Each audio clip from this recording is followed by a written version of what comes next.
Hello dear friends, आज की जो कहानी है वो है अकबर बीरबल की। और कहानी का नाम है, जैसा कि आपने पढ़ लिया है, चोर की दाढ़ी में तिनका। तो कहानी हम अपनी शुरू करते हैं। एक बार की बात है, बादशाह अकबर की हीरे की अंगूठी गुम हो गई। उन्होंने उसे काफ़ी तलाशा, लेकिन वह उन्हें कहीं भी नहीं मिली। उन्होंने इस बात का जिक्र बीरबल से भी किया कि बीरबल, मेरी अंगूठी खो गई है। तो बीरबल ने पूछा, हुजूर, क्या आपको याद है कि आपने वह अंगूठी कहाँ उतारी थी?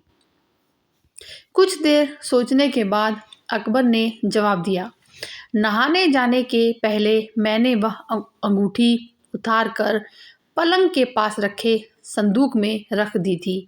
नहाकर आने के बाद मैंने देखा कि अंगूठी तो गायब है। हुजूर, तब तो हमें संदूक सहित इस पूरे कमरे की अच्छी तरह से तलाशी लेनी चाहिए। अंगूठी यहीं कहीं होगी। बीरबल ने जवाब दिया, लेकिन वह यहाँ नहीं है। मैंने सेवकों से कहकर संदूक तो क्या, कमरे के हर कोने को तलाशा, पर अंगूठी कहीं भी नहीं मिली।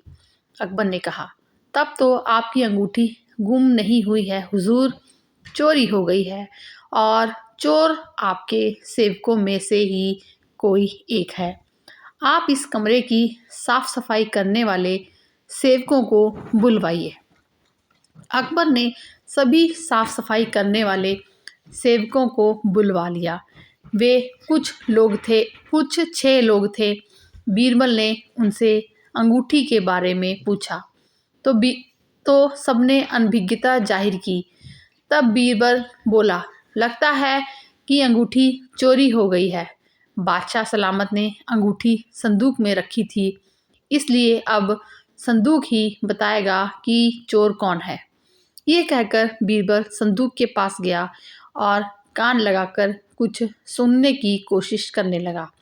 फिर सेवकों को संबोधित कर बोला, संदूक ने मुझे सब कुछ बता दिया है। अब चोर का बचना नामुमकिन है। जो चोर है उसकी दाढ़ी में तिनका है। ये सुनना था कि 6 सेवकों में से एक ने नज़रें बचाते हुए अपनी दाढ़ी पर हाथ फिराया। बीरबल की नज़र ने उसे ऐसा करते हुए देख लिया। उसने फौरन उस सेवक को गिरफ्तार करने का आदेश दे दिया। काफ़ी कड़ाई से पूछताछ करने पर उस सेवक ने सच उगलकर अपना दोष स्वीकार कर लिया। बादशाह को बीरबल की अक्लमंदी से अपनी अंगूठी मिल गई। Thanks for listening.